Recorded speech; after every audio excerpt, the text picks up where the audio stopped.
What if the greatest proof for the resurrection of Jesus Christ wasn't written by his followers? What if, instead, it came from the pens of his enemies? Imagine sitting in a dusty Roman library, poring over ancient scrolls. These aren't Christian documents. They were written by skeptical pagan historians who had little reason to report anything favorable about a fledgling movement from a remote corner of the empire. Yet, buried within their accounts of wars, emperors, and politics, we find shocking clues.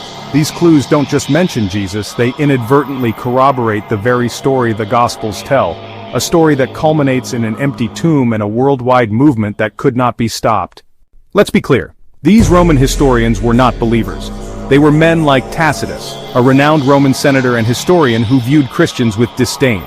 There was Pliny the Younger, a provincial governor who wrote directly to Emperor Trajan asking for advice on how to handle these stubborn followers of Christ. And we have Josephus, a Jewish historian who worked for the Romans, whose writings provide an invaluable window into first-century Judea.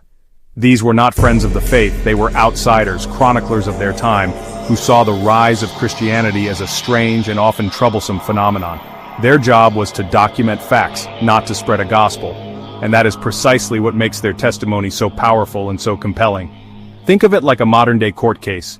The most convincing witnesses are often not the defendant's family or friends, but hostile witnesses, people who have no reason to support the defendant's story. So what did these ancient writers actually say? Let's start with Tacitus, considered one of the most accurate historians of the ancient world.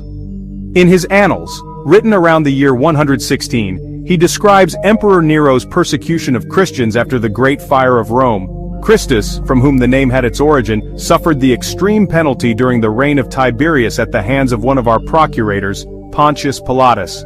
Around the year 112, while serving as a governor in modern-day Turkey, Pliny wrote to the emperor seeking guidance about dealing with Christians. He describes how they would meet on a certain fixed day before it was light, when they sang in alternate verses a hymn to Christ, as to a god.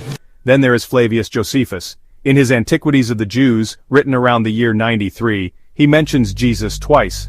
An Arabic version discovered in the 20th century presents a more neutral account. At this time there was a wise man who was called Jesus.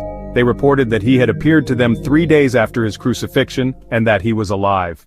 The alignment between these secular accounts and the Gospels is nothing short of breathtaking. It's like finding two separate maps of a lost city, drawn by people who never met, yet they both point to the same location.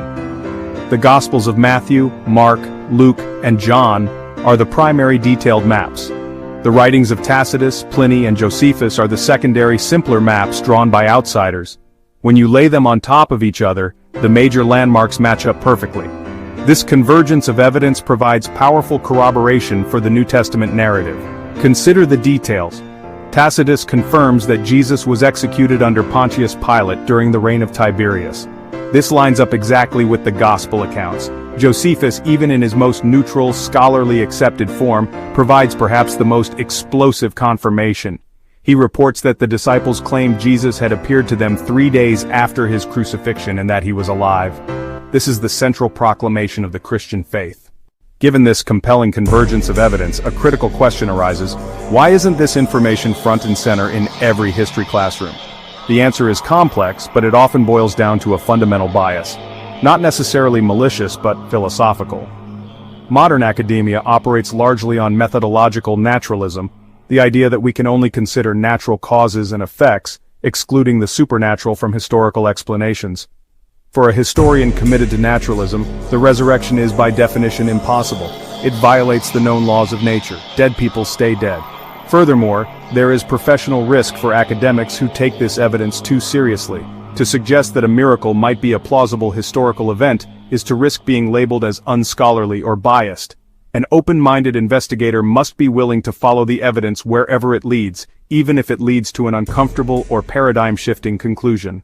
So where does this leave us today, standing in 2025, 2 millennia after these events transpired? It leaves us with a powerful case built on solid historical evidence.